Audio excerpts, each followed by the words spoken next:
guys, it's Ruby Ruse, and yes, so before we kind of go through the whole travel to, or the whole stay in El Nido part, as I mentioned in the previous video, we've had a bit of a tough road to El Nido. So basically, after our tour on a boat and into the cave, underground cave in Puerto Princesa, we were dropped down to like a crossroad. It's called Salvation Junction, and basically the whole Palawan island, when you look at the whole island, it's kind of a long strip, narrow strip of an island, and basically there's two roads. One is going north where El Nido is, and there's one going south towards Puerto Princesa and further down, and then there's kind of a, when you go to the underground river, you have to kind of turn. There's a crossroad, the Salvation Junction, which is basically one goes up towards El Nido and the other towns in the north, and the other one is going towards the area where the underground cave is. So anyway, we were dropped down at the junction, said that the other van is going to come in, pick us up, and bring our bags that were left in the hotel before that we stayed last night. So we arrived there, and there was plenty of other people waiting there and saying basically that they've been sitting for 2 hours. Nobody said anything to them. They didn't know exactly what's happening. Now, before I go into details, we have booked this whole package as a 5-day kind of thing with a Coron travel that's based actually in Puerto Princesa. We booked it online. The whole package was including our transfers, entries for the Puerto Princesa Underground River. We had as well access to 2 tours in El Nido, the boat tours. There's, if you know El Nido, all the island hopping tours, there's 4 tours, A, B, C and D. So the package included tour A and C, and the stay in the hotels all across the whole 5 days. Well, 4 or 5 days, I suppose, depends how you looked at it. So our first hotel in Puerto Princesa was perfect, and like we stayed only for a night out, and it was actually perfect. And I mean, the room was very spacious, the shower and the bathroom was fantastic, and we actually kind of felt sorry that we couldn't get to enjoy it. Yes, we had a bit of delay on being picked up at the airport, but we did arrive a bit early, and it was max 20 minutes before we got picked up, so it wasn't really an issue. So anyway, when we were lucky enough that when we got to the junction, it was probably about 20 minutes, maybe half an hour before the bus van arrived. Now the driver was on his phone for ages before we were sitting in this cramped, tiny little van. There was probably about 14 of us, and we were all just cramped with all the suitcases and stuff all around us. And it wasn't overly cold either. It was quite warm inside and just uncomfortable. But it's the way things are in El Nido. So if you travel into El Nido, word of warning, there isn't a big bus that goes around and travels from Puerto Princesa to El Nido. There's these Toyota little minivans that everybody gets cramped into, and trust me, it's a 5-hour drive from the Salvation Junction to El Nido, 4 to 5 hours. It's bendy, and it's fairly straightforward. There's not that much traffic on it, but the drivers are very much used to it, and oh boy, it wasn't the most comfortable. And it was getting dark as well, because it was getting to the afternoon. It was probably about 3 o'clock in the afternoon, and the drivers, because they do it every day, they feel very comfortable, but they drive crazy, and you're in the darkness on the bendy roads, and he's driving like a maniac. And basically, I was dozing off. I was just tired. I wasn't feeling the best as well. Before we got even to Palawan, we struggled a bit of a tiredness, and some of the problems with getting malaria tablets, which actually just did not agree with me at all. So it was just very uncomfortable. We were tired,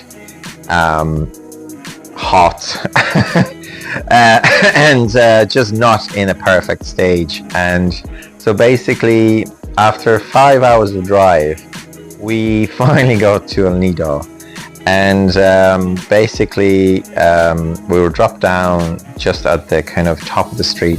The van couldn't go any further, and our hotel, it turned out to be the one that they booked, that we didn't know exactly what was the name of it till literally that few hours before. I was trying to message, and it's like, because the names of hotels that the tour gave you weren't exactly the name of the hotel that actually we got, which became a problem. So basically we ended up, our hotel is right in the middle of the very busy main road in El Nido. If you've been to El Nido, you will know it's literally a busy strip of the streets, a strip of restaurants and bars and different hotels and things like that. And it's Saturday night. We arrived around 9 o'clock in the evening, and it was hustle bustle of people everywhere, loads of noise. And there we are, dragging our bags and suitcases through this crowd of people, not knowing exactly, tired and just annoyed, because I suppose this one thing you don't expect about El Nido. I suppose we didn't really know exactly what to expect. It's very, I call it a backpacker's paradise, because people come into El Nido not to rest really that much. They come in, stay in a hotel for the night, go out in the evening, in the morning get up early, go to do the tours, the boat tours, and then stay there for maybe a few days, do whatever tours you want, or go to different beaches around, and then move on. So we could see that eventually after a certain time that's exactly what it was. So anyway, going back, we arrived in our hotel that we were given the name for, and at the start, I mean, it was just, the location was just so loud and so in the middle of everything. Anyway, we got our keys, we checked in, we got to our room, and oh boy, I'm going to post a picture, I think, on one of the rooms that we had. Basically it was a box room with no window, and with the loud, big old-fashioned air conditioning unit that's in our room. One of our rooms, literally air conditioning was based near the floor, reaching right next to your head. Literally was blowing the air at you with loud noise, and there was a smell of must and all. It just was horrendous. After the whole trip that we had, very uncomfortable. We go open the doors and we got the musty smell of this tiny little room with the air conditioning blowing in your head as you lie on the bed. So basically we weren't happy. It was nothing what was originally meant to be for the hotel. We were trying to contact the tour. Obviously they said they couldn't do anything because there was basically no other hotels available. We did check it ourselves, and basically there was nothing really apart from something quite expensive, which we weren't really going to spend that kind of money. So yeah, we were quite annoyed. We went to the hotel reception seeing if we can change the room. We got to change for that one night a better, bigger room, but it didn't mean it wouldn't smell as bad. But oh boy, we didn't know that this is going to be the loudest room we've ever had. It was at the front of the main street. There was a nightclub literally below us, booming and literally just beaming the sound through it. You felt like you were actually in the middle of the nightclub, and on top of it there was this loudest unit. I'm sorry I don't have actually any picture of it or a video. I should have recorded because it was just crazy. Anyway, we were just tired. We went out for something to eat that night, just to walk around, and we went to bed, and we said we actually cancelled the tour for the next morning because we decided we cannot stay in this hotel. We have to change it. So we were trying to do a bit of research, unsuccessfully, unfortunately. It was weekend, and El Nido, it's a peak season, one of the peak seasons, and there's nobody basically to get any rooms anywhere. So unlucky for us, didn't get too much sleep during that loud freaking night in that one room. So anyway, just to skip kind of forward and kind of wrap it up. Yes, we weren't happy with the way the tour organizer. We booked it way in advance. They should have a much better, for the money that we paid, they should have get much better hotel, because that wasn't really a 2-star. It was basically like a hostel. But we didn't have any choice for the matter. So anyway, we cancelled the tour the next day, tried to do something. We didn't do anything. So we decided, okay, we're going to go to the beach. And So yeah, I did a bit of research. The main strip, the whole El Nido town itself, where you are, it's basically just a strip of shops and restaurants and bars. And then there's a port where basically all your tours go in the morning, and you just go off and do your tour for the day, come back by 3 o'clock in the afternoon, 3, 4 o'clock, and then people just usually have a drink, go out for a meal early, and go to bed. Well, either to go to bed early or just go out for the night and then get up in the morning to do another tour. So because we didn't do the tour, we cancelled because we were just annoyed with everything going on. I decided I just wanted to get out for some nice beach. The main beach in El Nido in the port, I mean, it's okay. It's not that nice, and the water is beautiful, of course. But I was looking for something different, something a bit more wild. So I did a bit of research, and I found this beach called Leo Beach. So we got a tuk-tuk and said, can you take us out? It was about 10 minutes out of the town in a tuk-tuk, which didn't cost that much. I think it cost about 300 pesos one way. So yeah, it was beautiful. I mean, it was probably the best thing. I kind of saved our first day in El Nido because of finding that beach. It was beautiful, long, wild beach, which is actually based next to the airport that I didn't know it exists. And basically there was flights coming back and forth out of it, so we could actually flown in, which is tip for you: fly into El Nido if you can. You can fly to Coron or Busuanga Airport, which is the island not far from Palawan. North tip. Or you can fly, I think, from Puerto Princesa to El Nido as well. You'd have to check it as well, but there's loads of flights, there's connections you can actually do. So there is option, instead of going all this trip in a 5 hours van, you can actually fly into El Nido Airport, and from there it's to the town. It's only 10 minutes. So Leo Beach was beautiful, beautiful lounges. We actually managed to use some of the lounges from one of the hotels that I'm going to put a video or picture of it. We had fantastic staff. I have to say, there was a chap, the guy that was our waiter for basically every time we were there on that beach was, I think it was Zami Kami. And he was fantastic. He took care of us. Whatever we needed, he organized it for us. He served us drinks. He was so kind that literally if we went for a swim in the sea, which was stunning, the moment we got out, he had it ready for us to have a tray of fresh cold water for us to drink, and it was just lovely, just the whole experience. Lovely lounges, and it's just gorgeous. And then on top of it, there were stunning views, and thanks to him, he informed us that evening, around this time of the year, so basically comes February, they releasing on that beach a young sea turtles, that they found a nest of them and they let them hatch. And then when they hatch, they literally released them to the sea. So that evening when we were there, they literally said, before 6 o'clock, before the sunset, the sunset happens, they're going to release some of these turtles that just hatched. So we were actually so happy that we were able to witness such a beautiful thing, the releasing of the young sea turtles. I've never seen anything like that. I've never seen a young turtles live like that.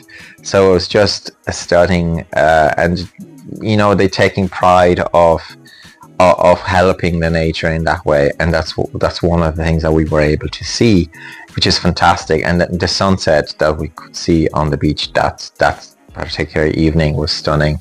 And apart from that, to be honest, El Nido basically, then we did tour the next day. Unfortunately, myself, I wasn't able to go. I wasn't feeling the best. My stomach was quite upset. So the rest of the group went on to do so. Hence, you'll be able to see some of the videos and footage of it. It looks stunning. They did enjoy it, apart from the fact that it was quite crowded. So if you're coming for El Nido and you're doing the tours, prepare. It is a big touristy destination. It is very popular. All the tours are very popular. Wherever you go to any of these island hoppings or beaches, expect a big crowds of people. The guys that did the tour, they said they went to the secret lagoon, I think, and a couple of beaches and things, and it was just crowded. So you have to be able to swim as well, because from the secret beach or secret lagoon, that you actually have to swim good bit this distance, and there's a bit of waiting around to let people go by back and forth. So they said it was lovely, but it just very crowded, and it just takes a bit of that pleasure of enjoying it when there's so many people everywhere. So was the only thing that they didn't really enjoy, the huge crowds. But again, it is a big touristy destination. Now, in regards to the food and things like that in El Nido, we did try a couple of restaurants. Some of them okay, some of them are probably one of the best meals that we've had in El Nido was actually a Thai restaurant called Pad Thai, I think. I don't remember exactly the full name. I have to check it out. I put it in the description here. But it was it's a really good Thai food. They're always very busy. It's a good idea to go in and book it in advance if you're looking for a group, because they do rotate the tables very quickly, but it's very popular. It's a great spot, and the food was really good. If you like Thai food, I highly recommend it. Every single part of the food that we had, we really enjoyed it. From the service and the staff that were working there to the food, the whole experience was probably one of our best experiences through the whole El Nido that we've had in different restaurants and places.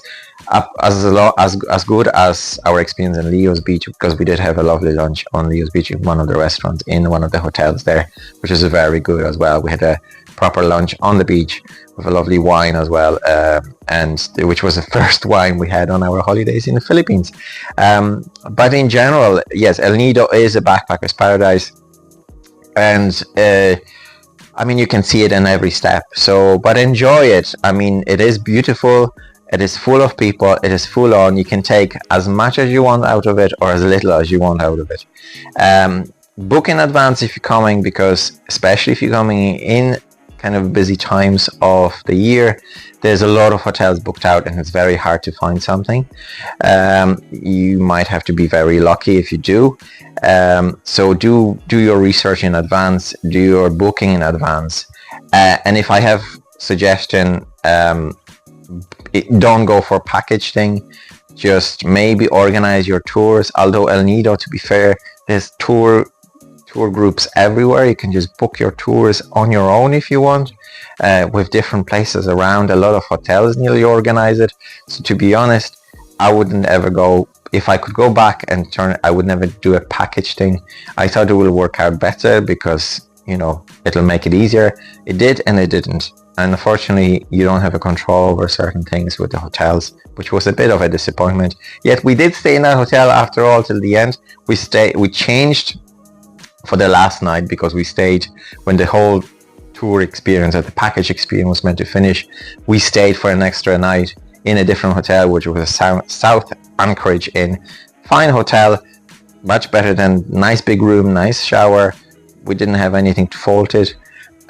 We stayed there literally for one night, as the next part of our trip was to go to get a ferry from El Nido to Coron, and head for our private island experience, which is going to be in the next video, so stay tuned. And meantime, I mean, El Nido is a paradise. I mean, it looks stunning. Wherever you sit down on the beachfront, it looks beautiful, with fantastic cocktails all across different places, lovely juices, lovely milkshakes and shakes. But yes, there are certain sides to El Nido: crowds, tourism, and in general, it's a bit of a, let's say, and especially during the evening, there's a certain type that kind of reminded me a little bit of a smaller version of, maybe not as Magalufy, but there's a lot of bars and clubs, and so be kind of used to it. You can go as mad as you want, or you can go as quiet as you want. But there's more stunning beaches around. There's more different activities that you can do. We probably just kind of did only a small bit of it. We could have done more, but we did fall in love with Leo's Beach, and I have to say it was one of our spaces that, when we were kind of wanted to get away from the hustle and bustle of people, we just were there, and it was lovely and quiet, and the sea was gorgeous, and just you could walk down the beach if you wanted, or you could just go for a swim, or just relax under the canopy of the palm trees on a lovely lounge and then have lovely drinks, cocktails, or whatever you wanted. So anyway, saying that, the next stop of our trip is the private island, and boy, we are looking forward to it. It's going to be something special. I hope so anyway. And yes, we'll see how this thing is going to go and how our trip on a ferry is going to go. So stay tuned. Enjoy.